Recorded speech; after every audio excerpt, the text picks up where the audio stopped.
Valley, hooey Hollywood.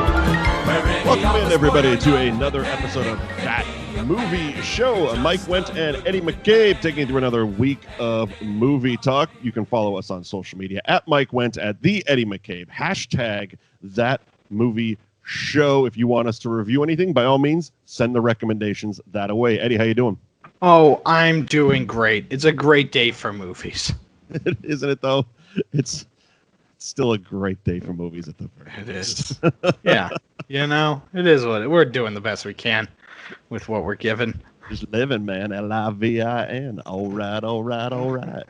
Yeah. So today we have a very fun movie we're covering. We're starting kind of an impromptu 3-part series. About a week ago, I found out I don't even remember what I was doing or what I was listening to or how I came about this information, but there was a 1-month period 40 years ago, back in 1980. So it was between June 20th and July 25th of 1980 that basically it's the funniest month ever. Yeah, right. The movie we're covering today, The Blues Brothers, along with Airplane and Caddyshack, were all released in a 1-month span in 1980. Back before, film schedules and stuff, where you got the likes of Disney and Marvel being like, all right, let's not release everything on top of each other. Let's spread it out every 6 months. No. Here's 3 of the funniest movies ever in 1 month. Oh, yeah. It was great. I mean, those 3 movies are fantastic. It was funny because, we'll get into it when we do Blues Brothers, but it was just movies were just made differently back in the day, because this movie, I got thoughts.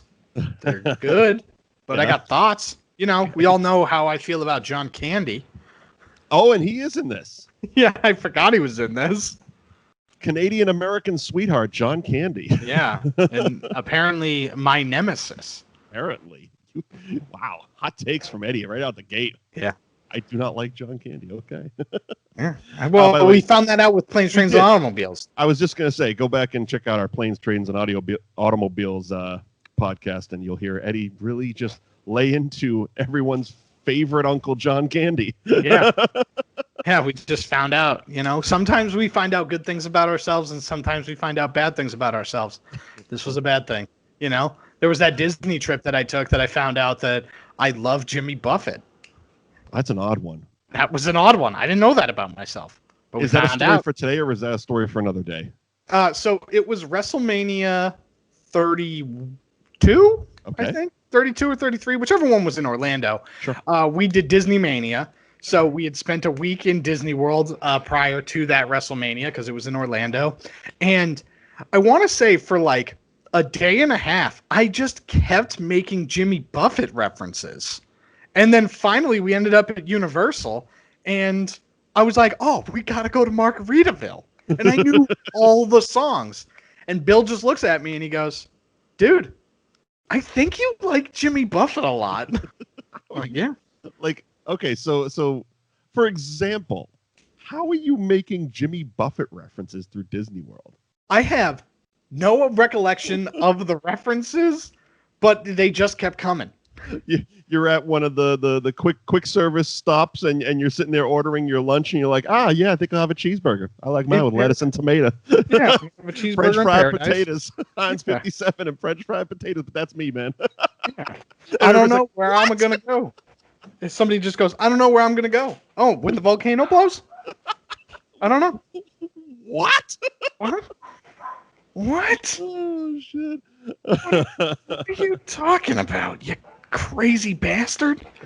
I'll never forget my one time at Margaritaville. It was at the Flamingo in Las Vegas. Sure. And the only reason it really stood out to me, the food was, it was functional. It was fine. It was a chain eatery. Yeah. But what stood out to me was I was meeting a bunch of friends down at the bar, and I'm sitting there waiting, and I was the first one to get there, and there was this thing, and I don't know if it happened every hour, if it was completely random or whatever it is, but behind the bar there was this giant, and I mean giant, blender. Yeah, and it's just got a tornado in it. But the one in Vegas had a slide, and there was like girls in bikinis that slid down the slide into the blender and like sloshed around, and I'm like, all right, Vegas, A, and then B, it's like, it's a human blender. Are you insinuating that your margaritas are people flavored? Are we drinking people? Are these Soylent Green margaritas? Are you telling me? But that's one of the memories, and it was one of those things. It was a big to do because it was like you said, the volcano went off, and there was like a bunch of sounds and lights and shit like that, and then all of a sudden, two girls in bikinis slide down a slide into a blender, and I'm just like, hello Vegas. Yeah, I guess. Hello Vegas. I guess. Yeah, it was because they had the blender. They didn't have the girls sliding into the blender at the one in Orlando at Universal. But still not the weirdest thing I saw at a tiki bar. The weirdest thing I saw at a tiki bar down there was the giant octopus arm at Trader Sam's. Love it.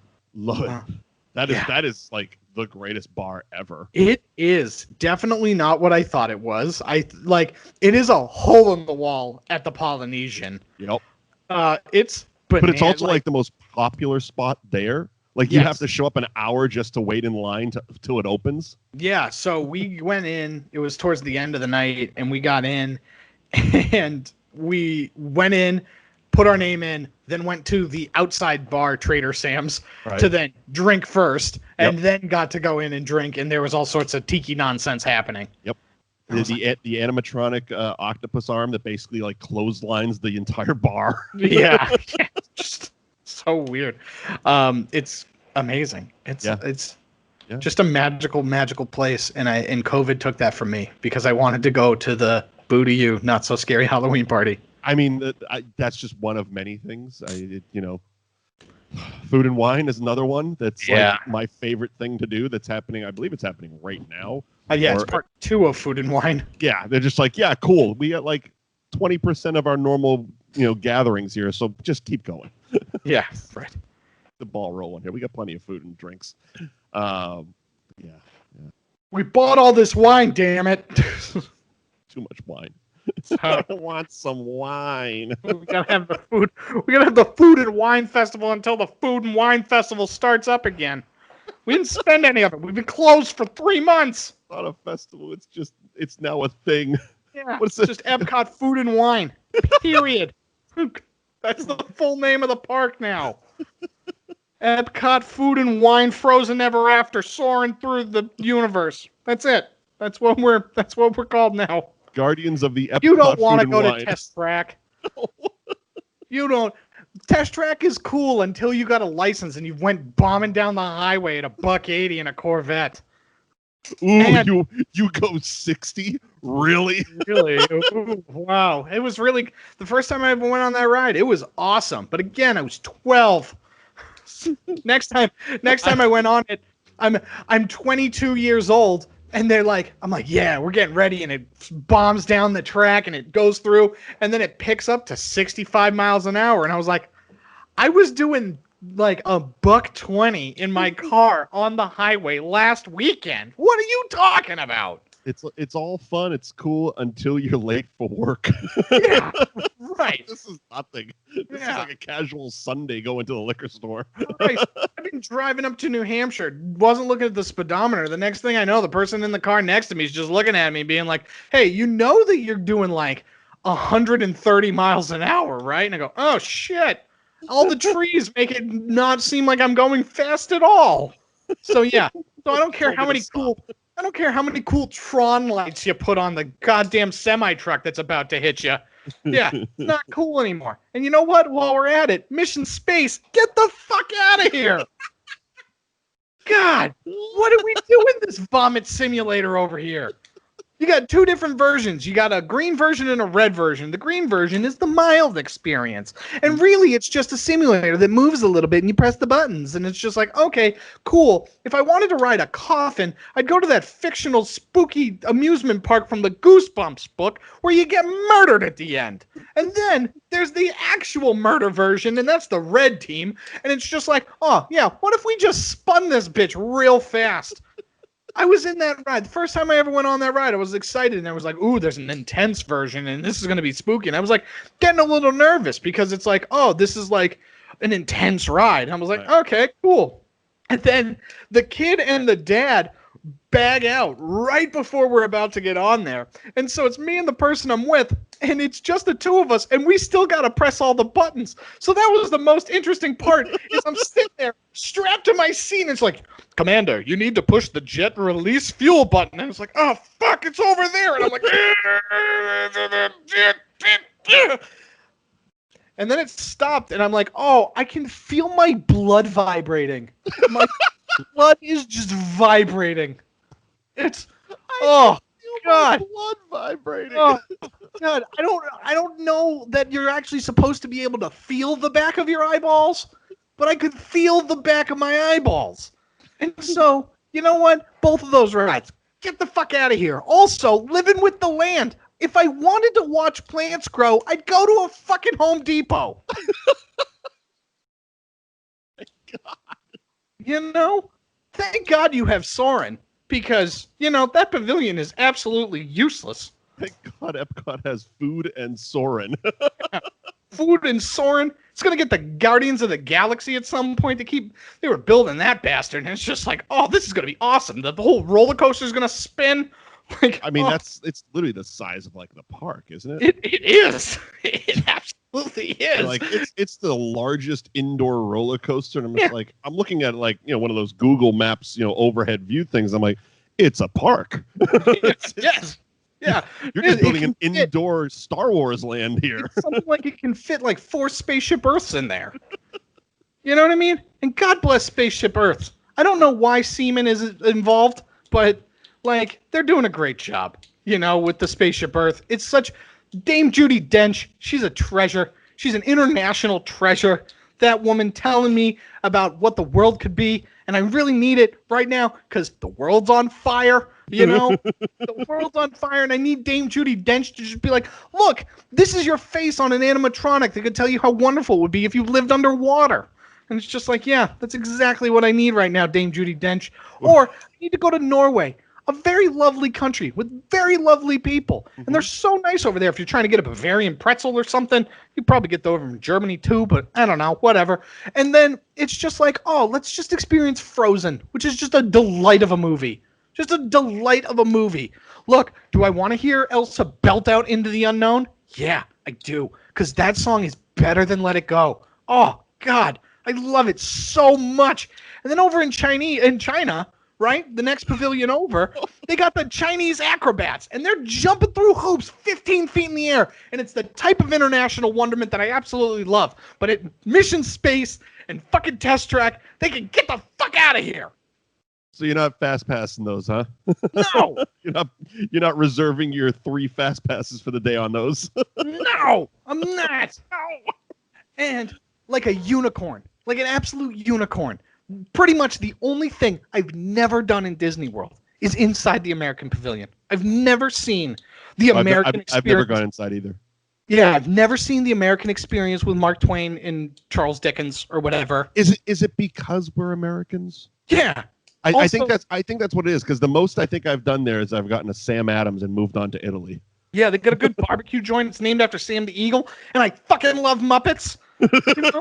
But if I wanted to see the Muppets, I'd go to Muppet Vision 3D, which is the last thing that Jim Henson ever directed. So don't ever let that go. Or I'd go to the Great Moments in History, where the Muppets just sing at you outside of a window in Liberty Square. I've never seen that. I think I was there for it, but it was last time I was in Disney was Christmas Day, and I think at that point I was tired of people. Yeah. So yeah. And Christmas Day in the Magic Kingdom will make you tired of people very quick. It's like, all right, we're getting our fast passes. We're going to Hall of Presidents for some air conditioning, and we're getting the hell out of here. Yeah. We are going to Epcot. What did Lincoln say at the Hall of Presidents? Welcome to the Hall of Presidents. Oh, lovely. Yeah. And that's the only good part, because, God damn it, if I got to listen to all of them speak and talk about nonsense. I mean, I don't know when the last time you went was, but legitimately that was like, it was, you know, stuff like Hall of Presidents and Carousel of Progress, basically the theaters that have, huge amounts of people that can take it at a given time. Those were the only things I really could do. Let me put it in perspective. On Christmas Day in the Magic Kingdom, the People Mover, the Wedway People Mover, had a 2-hour wait. Yeah, no, thank you. No, like that's literally designed to I was on people. The last time I was there was New Year's, which is New Year's Eve, which is exactly the same. Same thing. Yeah. You know what I mean? Like, I was standing there with my dad, and we were just watching a mass of people that were just stuck. Yeah. They couldn't move. Like, there was something happening on one of the ends, and they just couldn't move. And it was like, oh, this is awful. This is totally so because when we went... we went to the Mexican pavilion, where there is the Three Caballeros adventure, which is a goddamn delight and way better than It's a Small World, but basically just the Mexico part. So... Also, I'd like to introduce my new series, where I just yell about the parks, and I just say... This is kind of what we're doing now. It's like we have our planned movie. We're going to get to Blues Brothers. But last week we started a Wire podcast. Now we're doing Eddie's Angry Disney Adventures. Yeah. I'm just going to go ride by ride and give you my honest review in like a 30-second chunk. You wonder why a couple of park hoppers don't invite us on. Yeah. They're trying to do something nice over there. Yeah. And it's like, all right, we can play nice with you guys, and then we do this. Yeah, Bill, let me on your show, and let me tell you why I absolutely hate Test Track. Full disclosure, behind the curtain and revealing great and powerful laws is a little old man. So when they decided to switch up Splash Mountain, I sent out the text to you and Bill, and I'm like, hey, why don't we do kind of a roundtable type of thing on Bill's podcast, a couple of park hoppers, because we all have great memories of that ride, and I grew up on that ride, et cetera, et cetera. And then I think he was into it for like 2 seconds until you go, yeah, and we can review Song of the South. No. Look, here's the thing. Eddie, that's not what we're trying to have happy memories. VHS copy of it. I have a VHS copy of Song of the South, right? Because that thing's so locked up in the tightest of vaults, like you're never going to see it. And so I just want to search it on YouTube. Right. Because somebody like me that has a VHS copy digitized it. Exactly. But God, I want to do it. Yeah, Bill was 100% on board, because if I had said, we'll do that and we'll do Princess and the Frog, like we'll review Princess and the Frog and we'll talk about Splash Mountain, we'll talk about the rebrand and everything. That show would have happened. But no. See, the thing is that you always ask with the highest ask, and then we can only go down from there. So I would have settled for Princess and the Frog. They were only a couple months, like maybe a couple weeks into doing their podcast. They were really trying to. They're trying to do happy shit over there, and it's like, and I'm trying to be like, cool. I have some friends at Disney, and they're doing a Disney podcast. Let's do something with that. Let's review the most controversial movie in Disney history on like week 4 of their brand new Happy Disney podcast. Could have been on our show. I don't care. Look, here's the thing.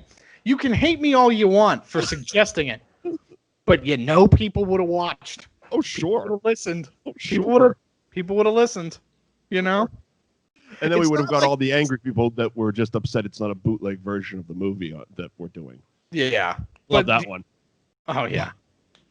I got that on someone was really angry in the YouTube comments of Hocus Pocus, literally calling us a scam because we were reviewing the movie and not just uploading a bootleg version of it. And I'm like, it's on Disney Plus. Go watch it.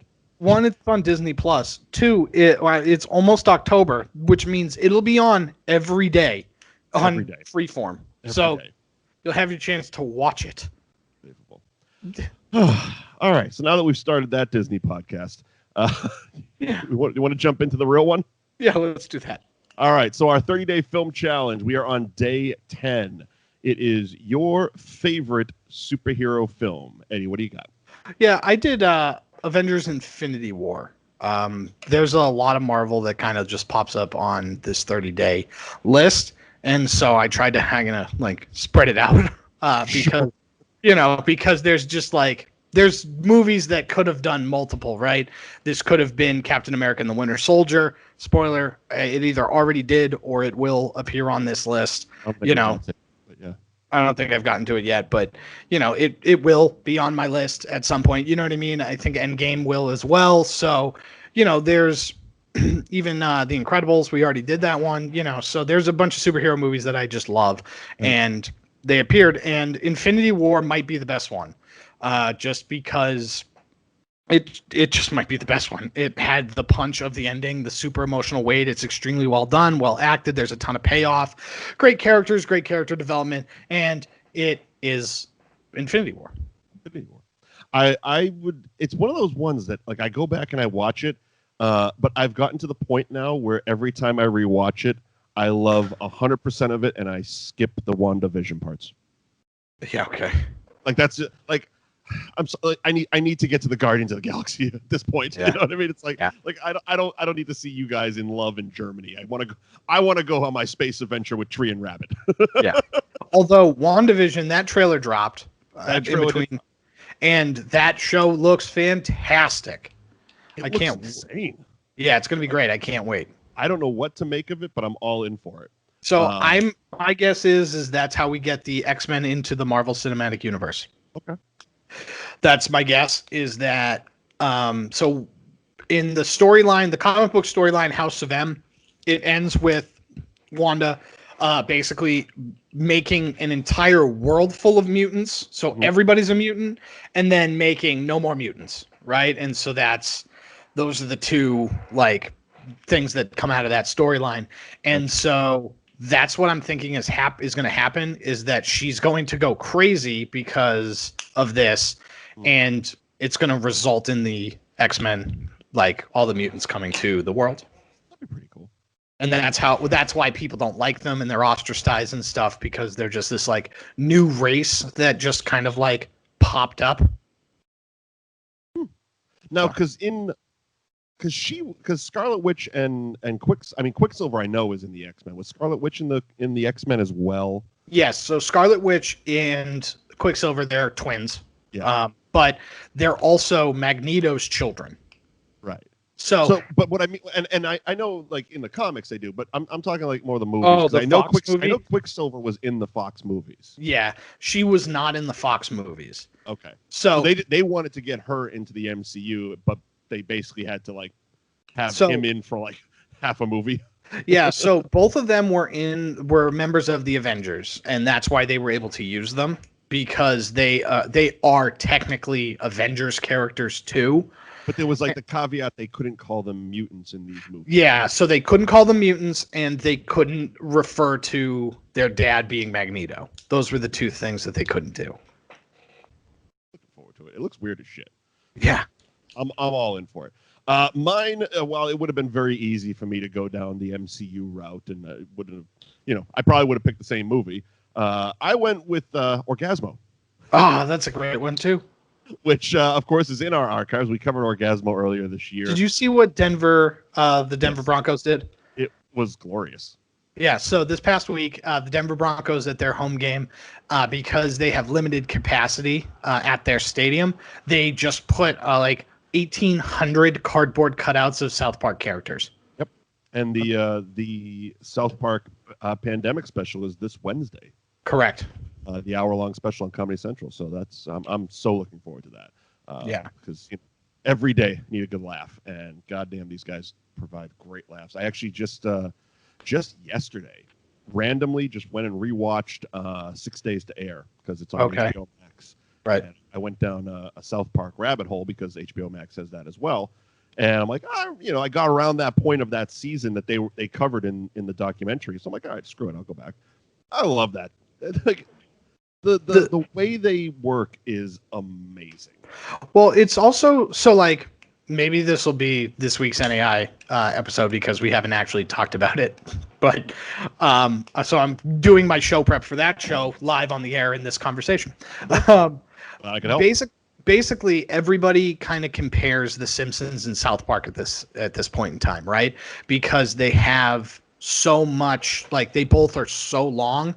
I want to say South Park is like 4 shy of 30. If not, they've already passed like 30, and Simpsons as well past 30 seasons.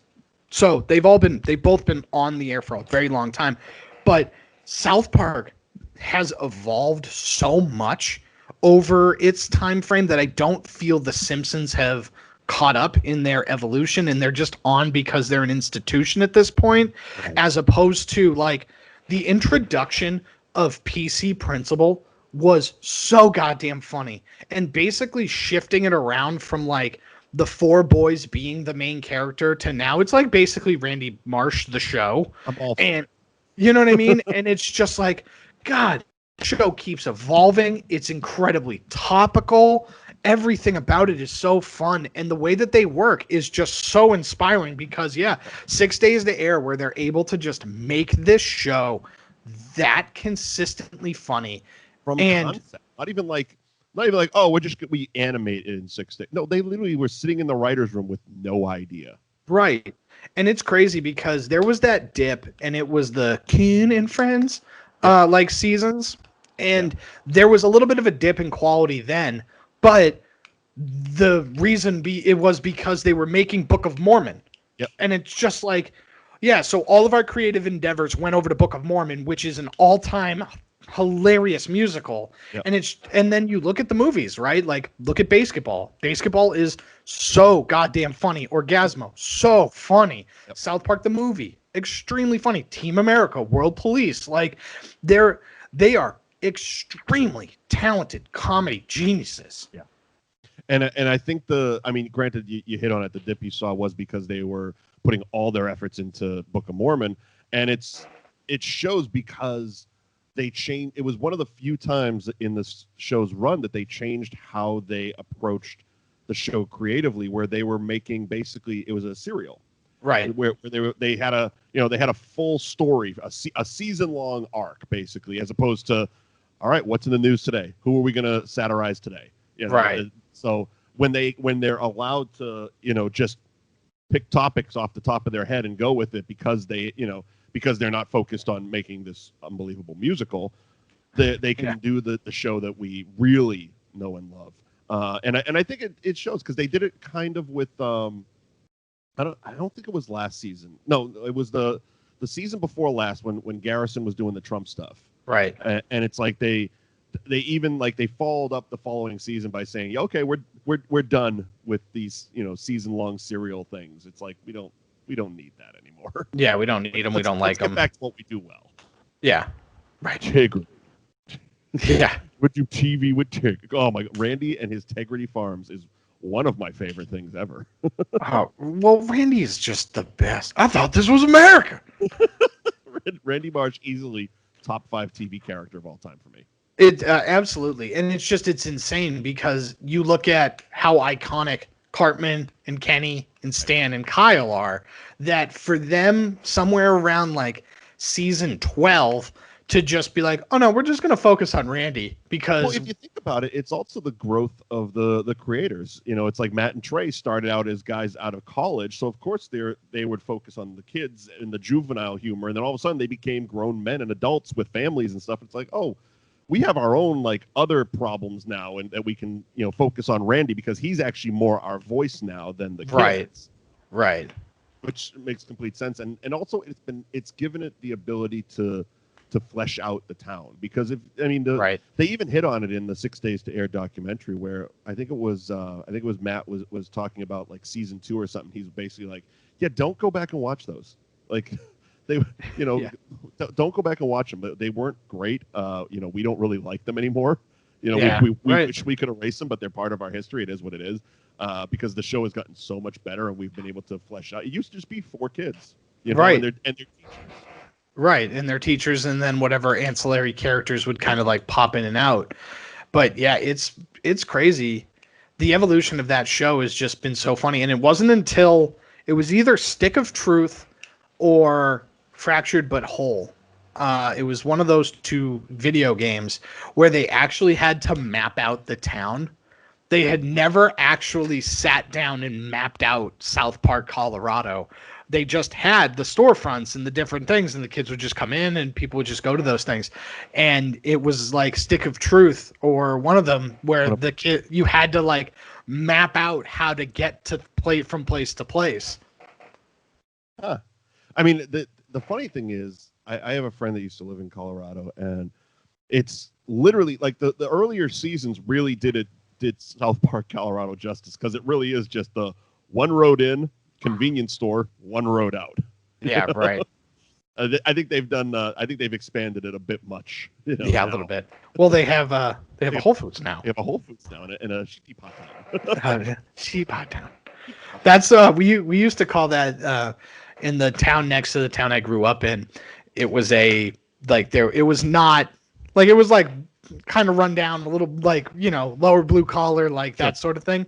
And in this renaissance of like, oh, we have to put high-end condos above retail spaces. Like that was one of them. That's just the model for everything now. Right. And so they put one in the like town square of the town over. And we used to make fun of it because it was like, oh yeah, it's Soto Sopa. Like it's like, this is a shitty part of town.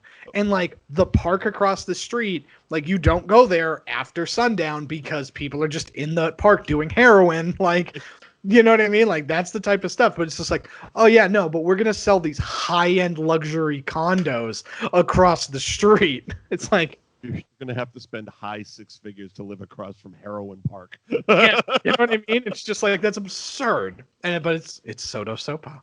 And that's what we used to call it. So that is our 30-day film challenge. Avengers Infinity War, Orgasmo for our favorite superhero films. Coming up next week on day 11, it is a film you like from your least favorite genre. This one was hard for me. I remember. Like, because it was tough. Like, everything has like 15 different genres. So it's just like, I don't know. It was tough. Oh, okay. I know what I picked. I looked ahead to see what I picked, and I'm like, oh, okay. Yeah, that makes sense to me. Yeah. I just don't feel strongly about the genre it's in, but I love the movie. But I think that's, they worded it very creatively. It's the least favorite genre. It's not like I hate the genre, but it's like, okay, if I had to pick a genre, which I think I actually didn't, because last week I talked about Lord of the Rings, and wow, people really went off on that one. But I would say that the fantasy type of genre would be my least favorite, but I can't think of a movie that I like in that genre. Fair enough. Maybe Never-Ending Story, but I don't know. That's just coming off the top of my head right now. The Never-Ending Story. The greatest movie in television. The greatest scene in television history is the one from Stranger Things season 3, where they sing Never-Ending Story. Oh yeah. It's my favorite. It is by far my favorite scene in television, hands down. It was so adorable. Yeah, and just so endearing. Well, everything about it. Yes. Everything about it. The fact that not the world in general, like kinda, but like their world is like coming crashing down, and they're just singing while these like kids are getting chased by some sort of smoke monster. You know what I mean? And the other people are like in a Russian base, like being hunted. And you know what? This girl just wanted to sing a song with her boyfriend. Right. Who she hasn't spoken to in weeks. So, Adorable. Oh God, so great. What was the horse's name? Atreyu? Was it Atreyu the kid? No, the horse was like, was it Artax? Atrax? Atrax? Yeah. Either way, he drowned in the mud. Yeah. We are all Atrax. Yeah. Yes, that's 2020. That's 2020. That's 2020. Ready for the Blues Brothers? I'm ready for the Blues Brothers. Tank of gas, half a pack of cigarettes. It's dark, and we're wearing sunglasses.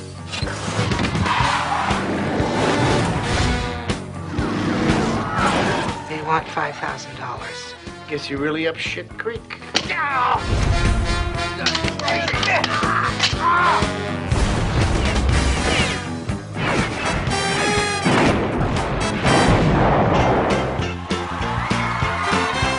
Are you the police? No, ma'am. musicians. Don't you guys ever wear blue jeans or jumpsuits like Wayne Cochran and the CC Riders? We're on a mission from God. Good to see you, sweetheart. You contemptible pig. How much for the women?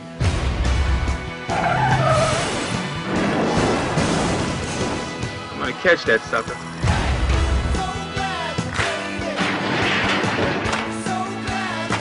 Excuse me. See two guys coming here, black suits, black hats. Sit them down there. Thank you.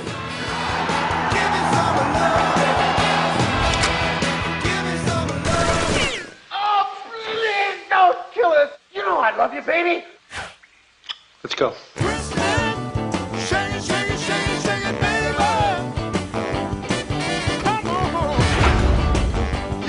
The Blues Brothers, as we mentioned, came out in the funniest month of all time. June 20th, 1980, 40 years ago, The Blues Brothers was released. Had a budget of $30 million.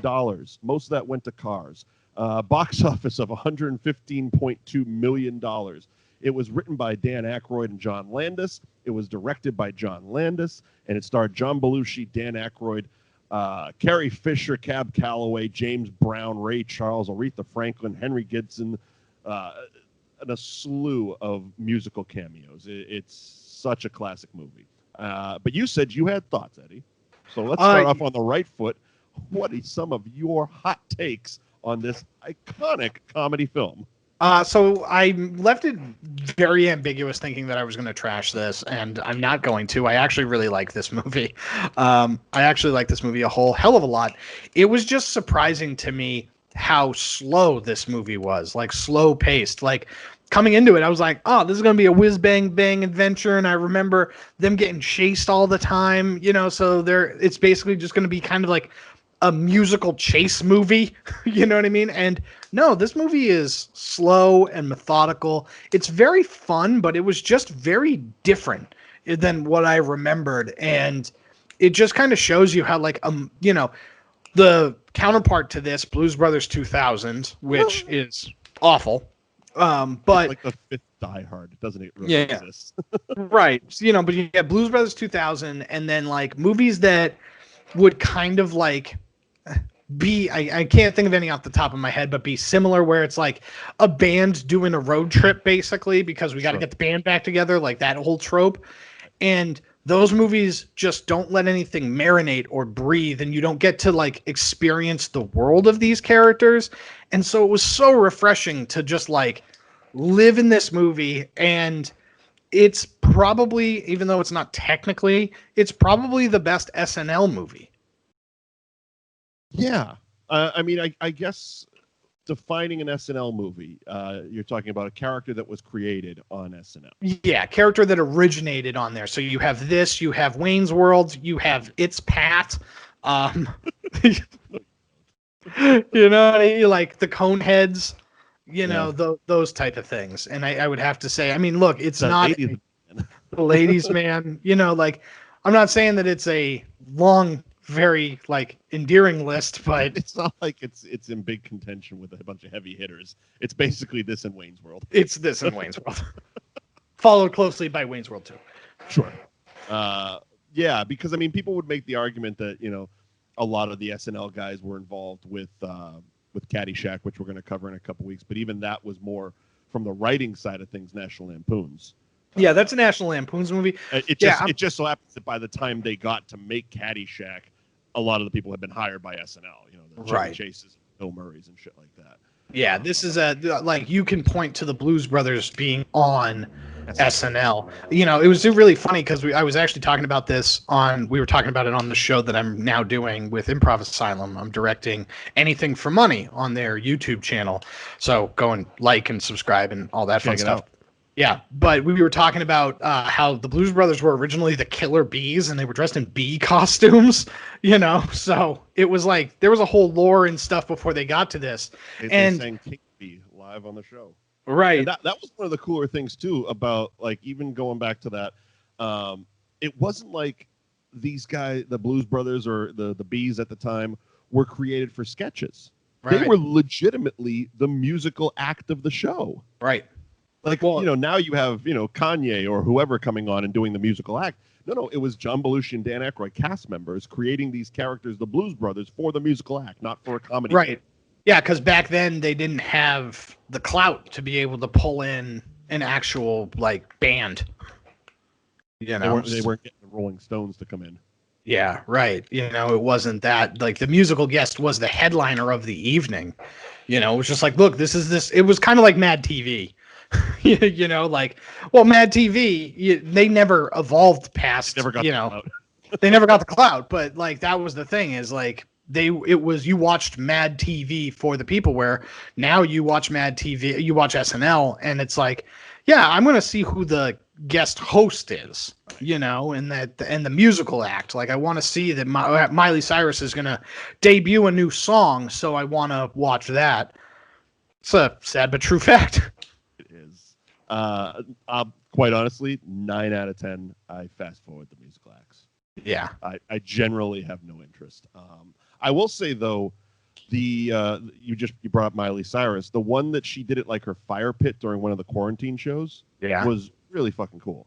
Yeah. It was cool how they shot it. It was a cool song. It was very subtle. It was just her and a guitarist. I thought that was a very cool way of doing it. But the Blues Brothers. Right. So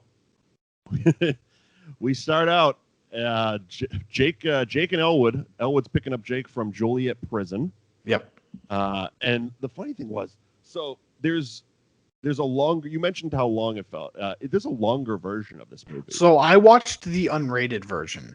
Okay, so that's also why, because I watched the theatrical cut, which is about 2:15, and yours is probably 2.5 hours. Yeah. I think it's about 25 minutes longer than the theatrical cut. So yeah, there's a lot of extra stuff. And most of it's just padding of scenes.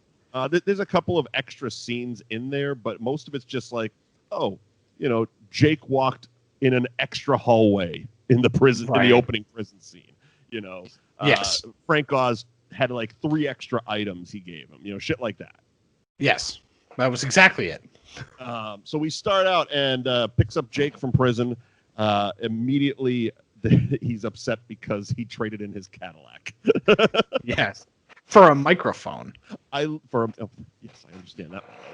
And it's funny because watching them, you can tell it's a fun dynamic watching Dan Aykroyd and John Belushi work together, because they were. It's knowing enough about them. They were as close to brothers as you could get. In real life, and having that playful thing, but also, and I don't want to spend too much time on it, but it has to be said that this was around a time where John Belushi was having a lot of problems. Yeah. One of the stories that I remember from this was he disappeared one night during filming. Okay. They were filming a scene and he was gone, and Dan Aykroyd, John Landis, and a couple others basically were driving around this town that they were filming in looking for him. And Aykroyd just happened to be driving down this residential street, saw a house with one light on, and just kind of knocked on the door and said, "Hey, excuse me, John Belushi here?" "Oh yeah, he's in the couch sleeping." And he was dubbed, basically, Aykroyd has said in interviews, John Belushi was America's guest. People just invited him in. "Yeah, come on in. You're on Saturday Night Live. You're Bluto from, Animal House. Come on in." So while, yes, part of it was his problems, it was also he was one of the most endearing people in ever. So it's an interesting movie to have to review. It is. You know what I mean? And it's especially because of the way we review movies, and I'm sure if you're listening or watching this, you're hearing a little bit of trepidation in my voice trying to get started, because the way we do movies is we nitpick the shit out of them, we beat them up a little bit, but it's this is an absurd movie. Yeah, the thing is what I like. Absurdity. We would say "Oh, come on, really? He hit the gas and jumped over a fleet of Nazis." Yeah, but it's but that's kind of the point. It's an SNL sketch that we're just doing for 2 hours is all we're doing. There's comedy hijinks that happens. I think that the way that I would kind of review this movie is just kind of talking about culturally the impact of like watching this and how many songs are in this that are, just absolutely iconic songs. The soundtrack is fantastic. An amazing soundtrack. It's funny because there's a few movies, and this is definitely one of them. Watching it last night, that I'm actually just sitting there singing along with the song. Right. Especially as a kid, I was a massive Belushi fan, to the point that like I was probably I don't know 12, 13 when the kids start having bar mitzvahs in school. 12 or 13, I think. Yeah, so I got like what most people would refer to as the Reservoir Dog suit, which is just the black suit, skinny black tie. But I also paired it with sunglasses and a hat, and I would basically show up to bar mitzvahs as the Blues Brothers. Yeah, of course. Just for fun and shits and giggles, whatever. It's the first time we were getting to dress up, so I was like, I want to be a Blues Brother. But yeah, a huge fan of it. We talked earlier in the show about theme parks and stuff, and I remember the Blues Brothers would do a set at Universal. Right. They would come rolling down the street. Down, they'd get out, they'd sing some songs. It was great. Yeah, the one that I always remember, and this is an extremely local reference, and I was disappointed the first time because I didn't know it was going away. I would have definitely have seen it again. But the local furniture chain of Jordan's Furniture in New England, they had a store out in Natick, Massachusetts, and I believe it was like their second or third store. But the way that they designed the store was you walk in and it was Mardi Gras themed, and the entire main hallway was Bourbon Street, and at the end there was a House of Blues, and every 45 minutes or something there would be this show, and it would be the two guys or owners at the time, and I can't remember their names. I know Elliot is one of them, but I can't remember the other one. They would basically be the Blues Brothers. They would be chased by the cops, and then they would come crashing through in the cop car through the House of Blues, and then there'd be this huge giant musical number, and it was a ton of fun, but it was incredibly Blues Brothers inspired. And remember, folks, this was a furniture store. Right, this is a furniture store with audio animatronics, and you know what? Test Track can get the fuck out of here. So, but that's the type of thing. Like, that's the type of thing that, is just how iconic this movie is. I didn't remember how much of a musical it was, because it's basically just musical number to musical number to musical number. And that's part of why it's so long, is because it's like the whole songs. Right. They play the whole songs. Aretha Franklin is singing for a while. They the whole song. They did they did 3. I'm trying to think of the final big musical act, the one with John Candy and the Orange Whips. Yeah. So the Blues Brothers definitely did 2 songs. They did Give Me All Your Lovin' and Sweet Home Chicago. And then before that, the band with Cab Calloway did Minnie the Moocher. Yes. In full. And I was watching the theatrical version, and it was still in full. Yeah, and then that was the craziest part, is like we get to the show, they get the money, they're gonna take off, and then there's another like 20 minutes in this movie, and then a musical number, and then they do Jailhouse Rock at the end. It's just like, yeah, but this movie is iconic, it's quotable. There's so many things in here, and it's tough because I can't remember most of them, but it's just, who hasn't been asked when they go, hey, what are you doing? Quoted back, we're on a mission from God. Yeah, seriously. I mean, come on, like I mentioned, the Orange Whip thing. It doesn't matter what situation you're in. Sometime you have used that when you're ordering at a restaurant. Right. It pops in your head. You're feeling goofy, and you're just like, Orange Whip, 3 Orange Whips, and the waiter looks at you like, yeah, I've heard that 57,000 times. What the fuck do you want? Yeah, so much. You're not my only table, and you're not that funny. Yeah, right. You are not as clever as you think you are. Okay, so if we have to nitpick some stuff, I understand it was the time. It was 1980, but $5,000 isn't a lot of money. No. So it definitely didn't warrant all of this.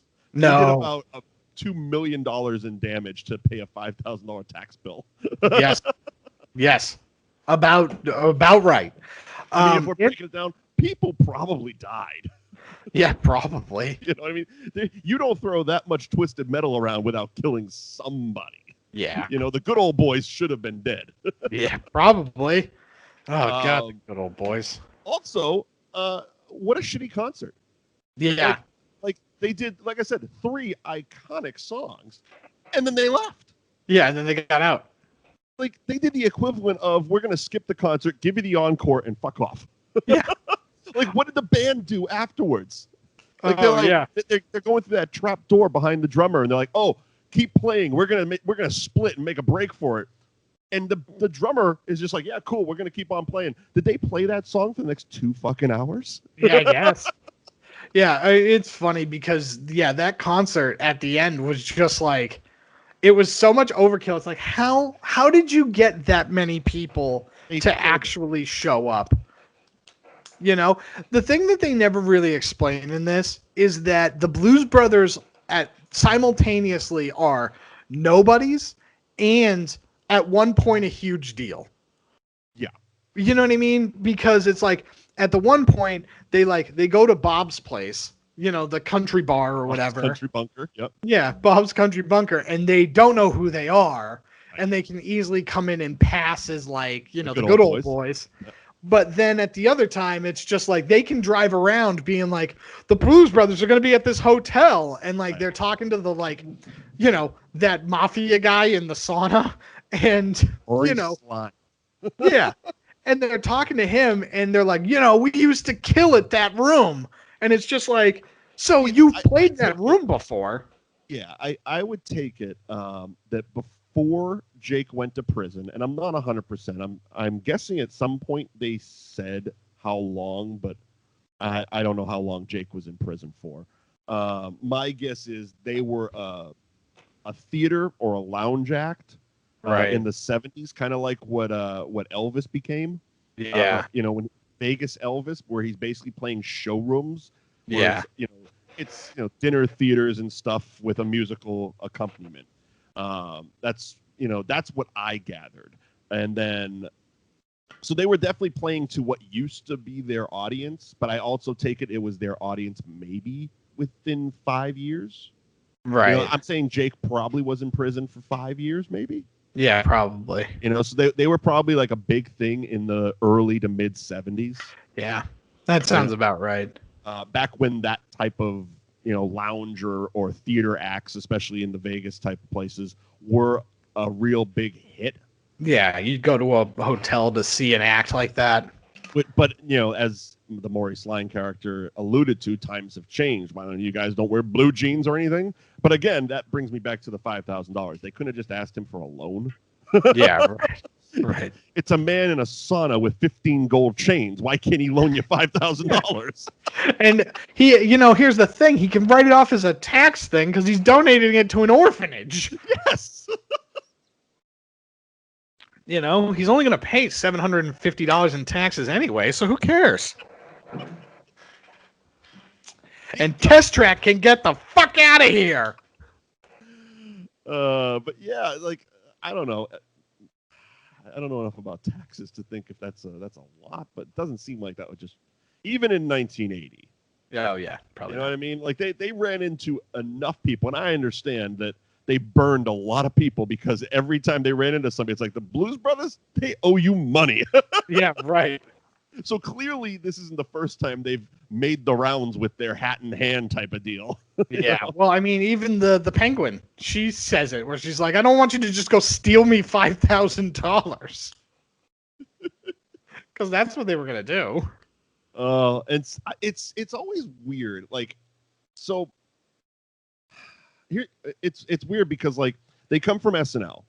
It's one of those weird things for me when you see a predominantly TV actor, especially back in the day. Now it's a lot more common, but back in the day, a predominantly TV actor, the first time you see them really curse, it's like, oh, that's odd. Yeah, right. You know, it just looks weird. Those words coming out of your mouth seem weird. And even though, you know, well, again, Belushi was a very R-rated comic. You know what I mean? Yeah. And the Lampoon guys were not clean comics. Yeah. You know, so it's not outside the realm of that. But it's like, oh, when he lays down that you're really up Schitt's Creek on the Penguin, it's like, whoa. Yeah. Wow. That's weird. No, even it's like it's just weird to me. But yeah, so they need to get $5,000 for their orphanage to pay their property taxes, or they're gonna. Yeah, something like that. They're gonna. It's a loose story at best. Yeah. You know? But it puts them on their mission from God.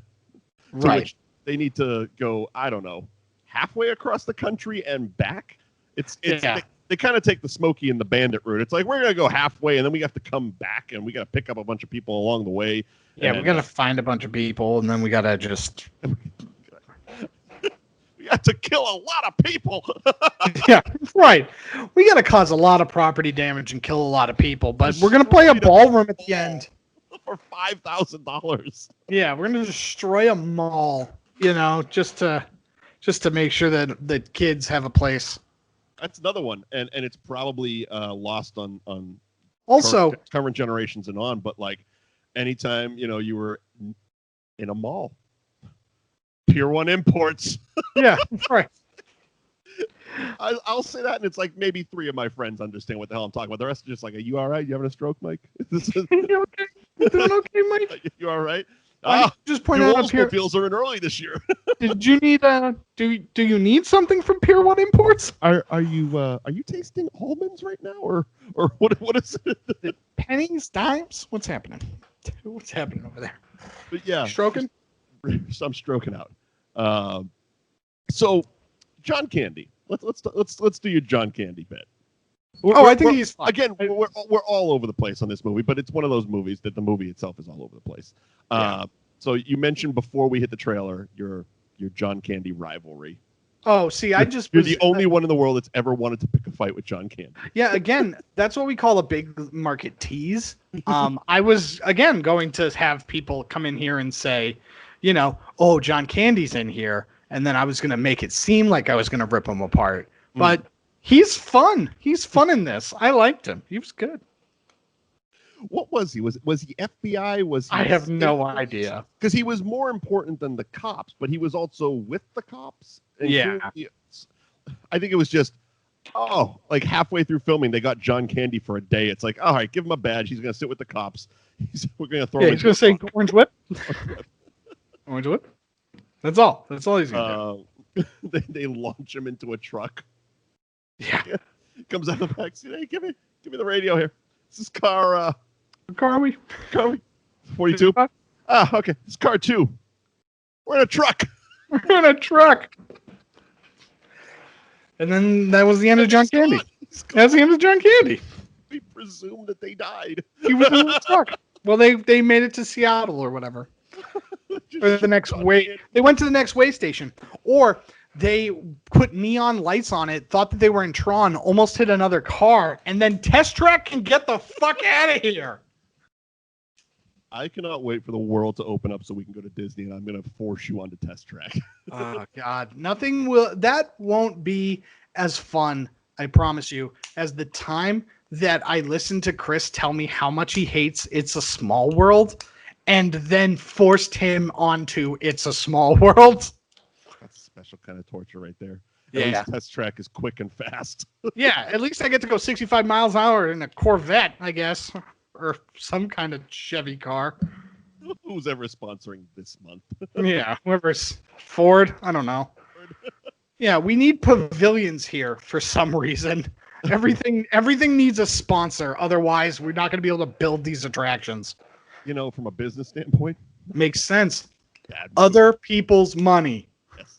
Other people's money. Yeah. Hey, you know why? Journey into Imagination with Figment is still shitty?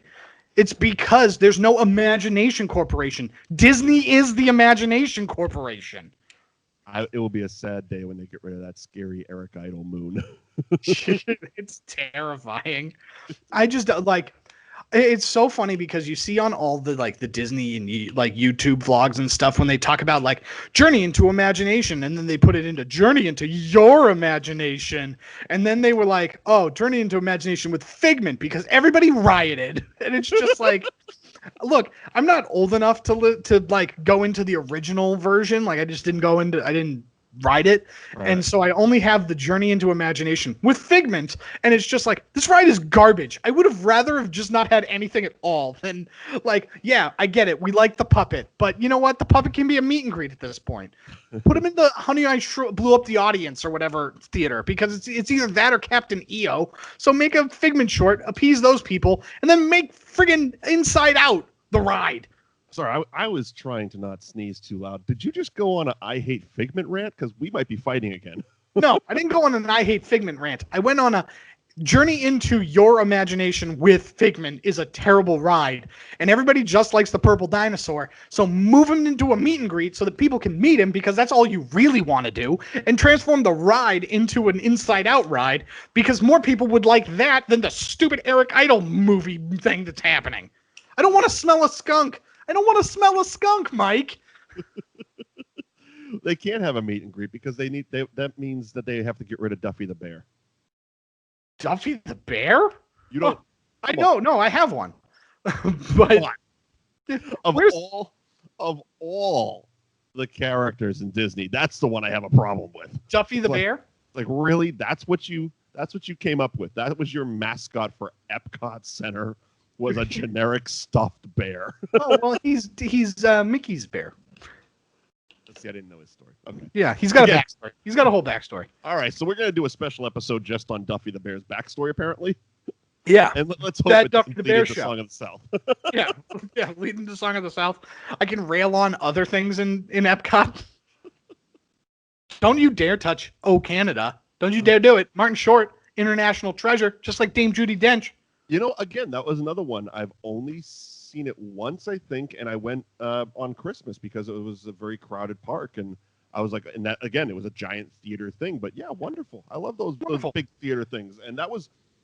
Again, we're going so off track, but just to jump back to Hall of Presidents for a second, that like, I don't know what you call it, like not 360. What is it? 180 screen they have? Yeah. The movie before, like all the talking presidents, okay. The Lincoln thing was wonderful, but the rest of them just knock. Okay, cool. But that movie before was just like, holy shit, America. Yeah, right. Yeah, that propaganda film. It was wonderful.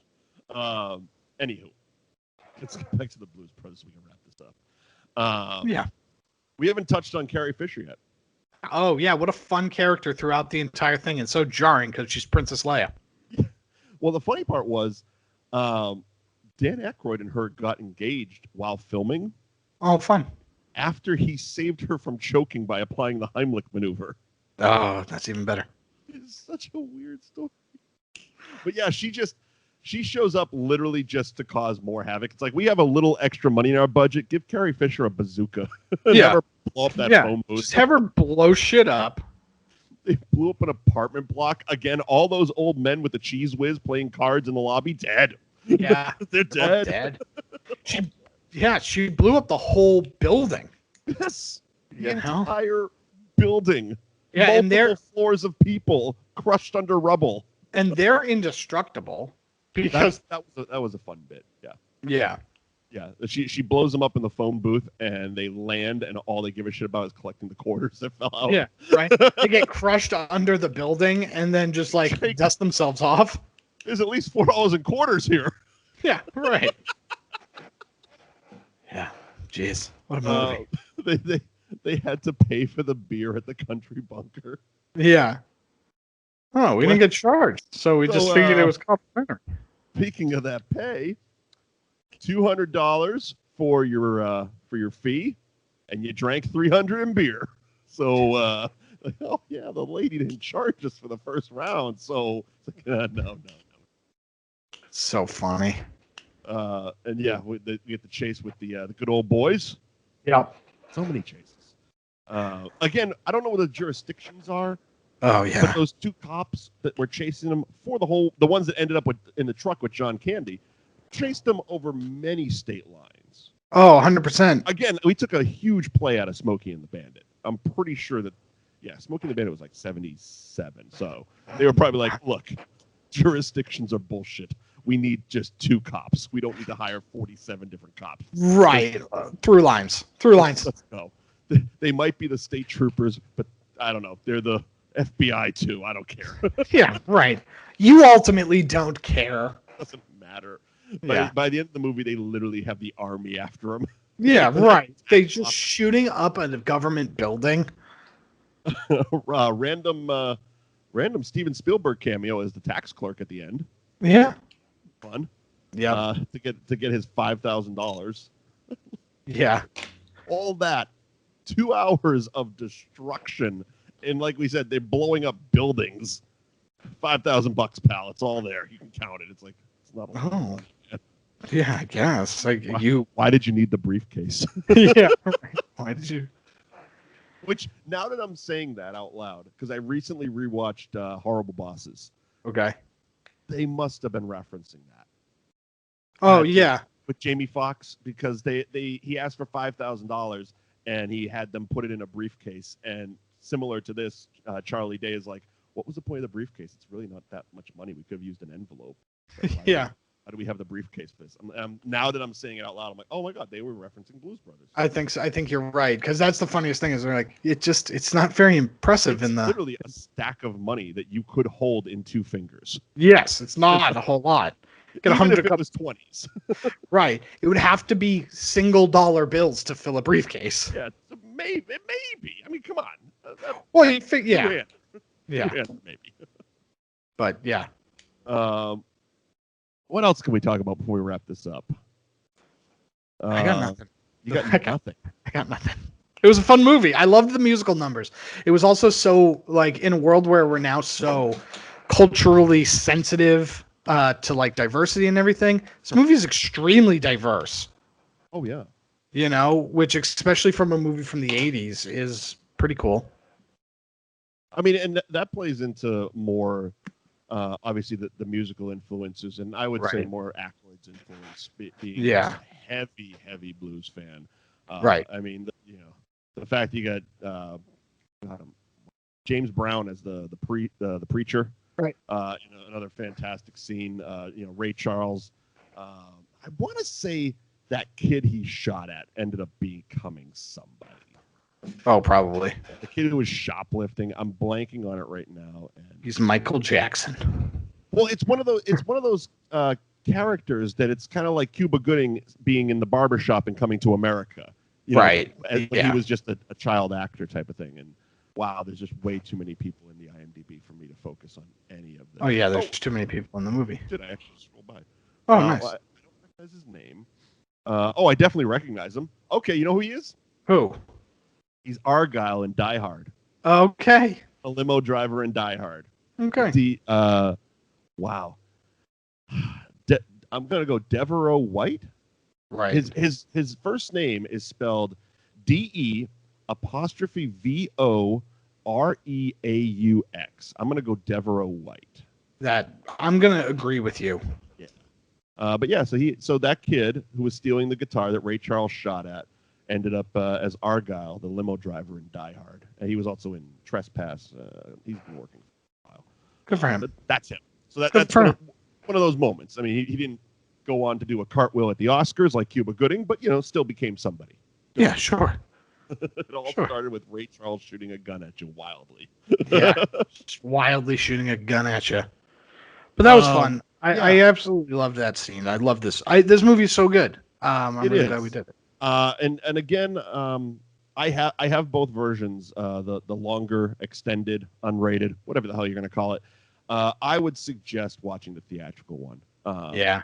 The extended one, I've watched it a couple times, and it doesn't add, in my opinion. It's one of those extended versions that there was a reason those scenes were deleted in the first place. Right.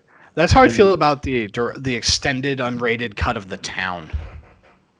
Yeah, and that's always, it's weird because it's something that studios do. And like, as someone who collects movies, loves movies, etc., I've paid attention to the verbiage in how it's presented. Extended cuts are usually, or unrated cuts, or whatever, are usually the studio just taking all the deleted scenes and jamming them back into the movie. Yeah. And Columbia and Universal were famous for that with DVDs. The ones, they all came out around the same time, and it was the Sandler guys stuff. So the one I remember walking by in a Best Buy going, really, was the extended cut of Rob Schneider is an animal. Yeah, right. Well, that's the thing with... why did we need more of that? So if you want to get and not you, but like the audience, if you want to get a good understanding of the rating system, watch the movie This Film Is Not Yet Rated.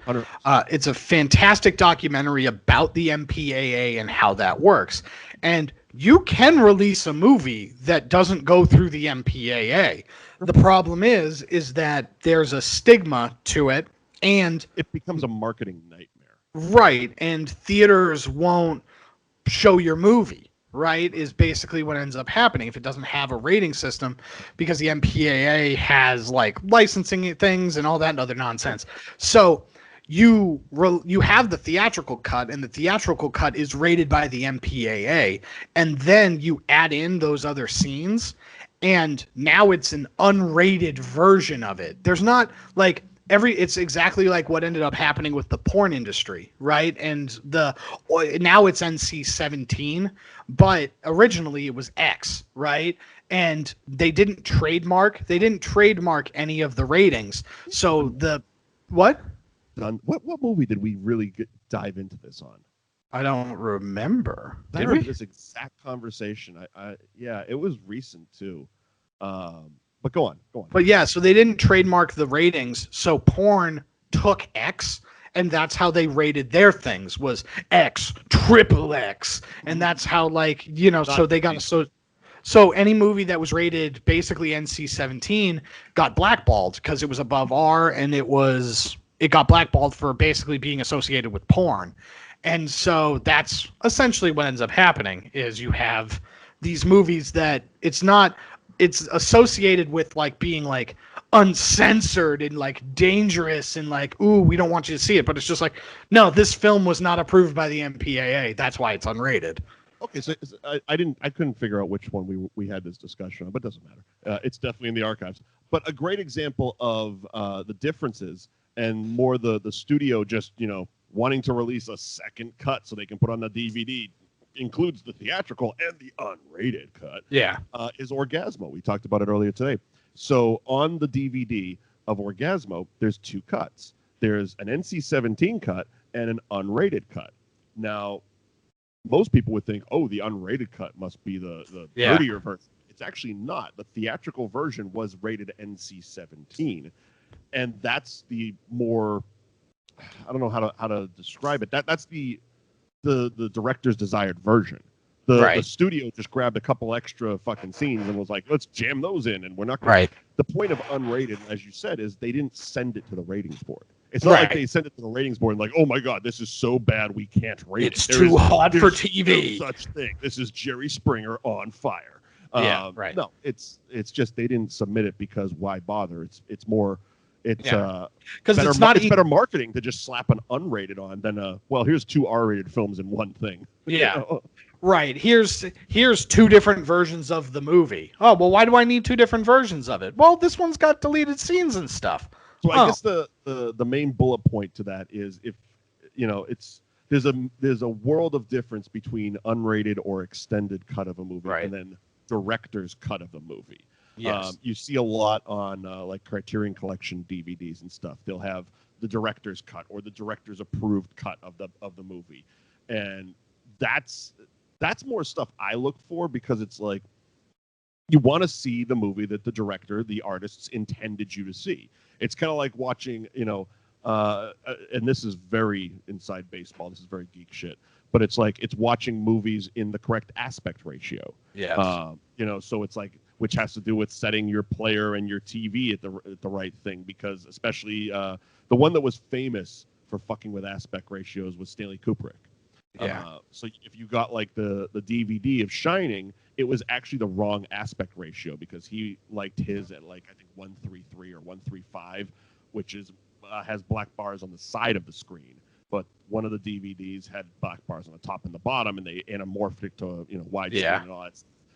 But the new 4K release of The Shining has the correct one. Same with all of his Full Metal Jacket, et cetera, et cetera. And the TV movie version of The Shining can go the way of Test Track.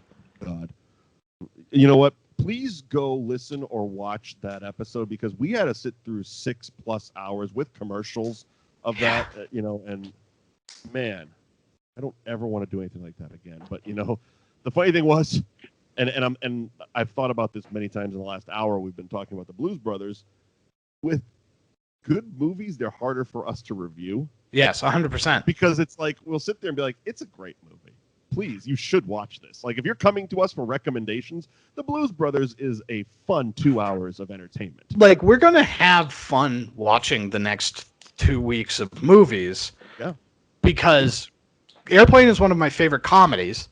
And then Caddyshack is just fun. But it's again, they're iconic movies. I think Caddyshack will have a bit more to talk about. Yeah. I think we'll be able to pull it apart more. Cocaine was heavily used in it, so there was a lot of that going around. Not that there wasn't on the Blues Brothers set, but different type of cocaine usage. Yeah, right. They weren't losing John Belushi into somebody's house in Caddyshack. No. They were destroying a golf course. Yeah. But yeah, can't wait. So I guess, is that the Blues Brothers? That's the Blues Brothers. And Disney talk on that movie show.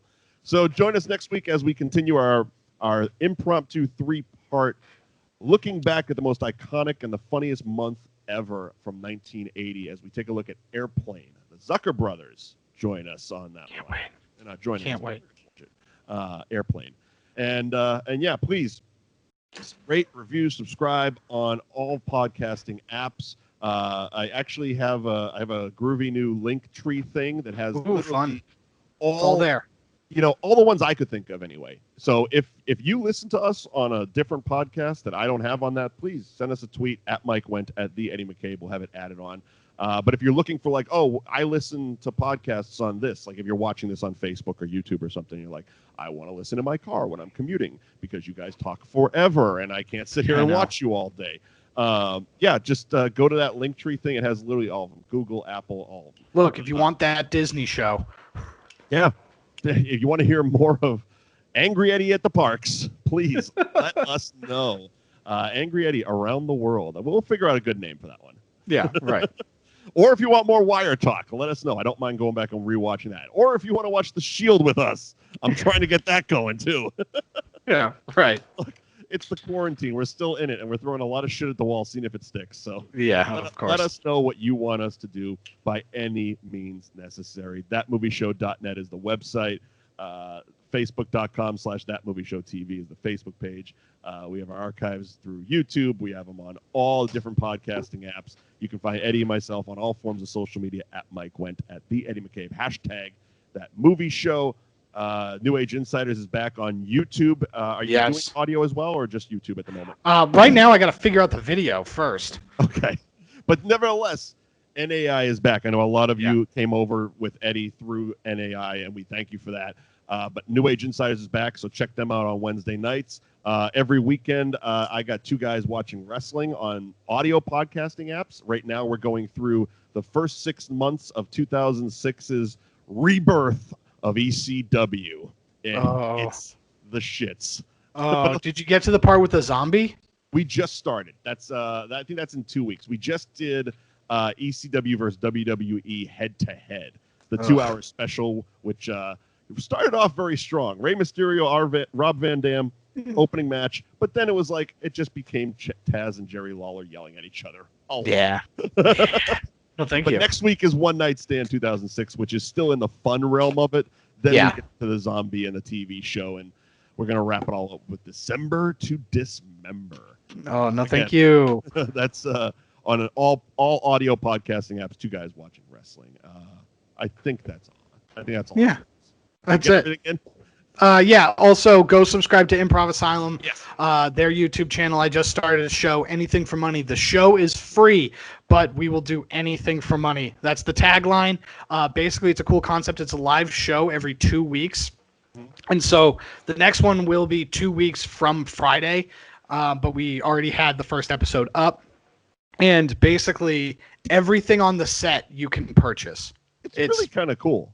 Yeah, like if you like a shirt that one of the actors is wearing, you can buy that shirt. You know. I was trying to watch it. I'm sizing up the actor. I'm like, all right, is that going to fit? Yeah, right. There's also like we had a bit where we had auctioned off one person on the crew was going to eat sardines, and for every $10, it was one sardine, and we maxed out the can of sardines. And as you can imagine, I captured that person throwing up on camera. So outstanding. That is great stuff. So one more time, Improv Asylum on YouTube, right? Yes. So it's just Improv Asylum on YouTube. You'll be able to find it. Subscribe, like, share the video. But yeah, watch it 2 Fridays from now. Yes, and it'll just be on their YouTube channel. So follow them at Improv Asylum on all forms of social media, and you'll be able to find out, when and where and get links and all that stuff. Cool. And I'm directing, so you should support it. Awesome. So we will see you back here next week on That Movie Show for Airplane. And that's it.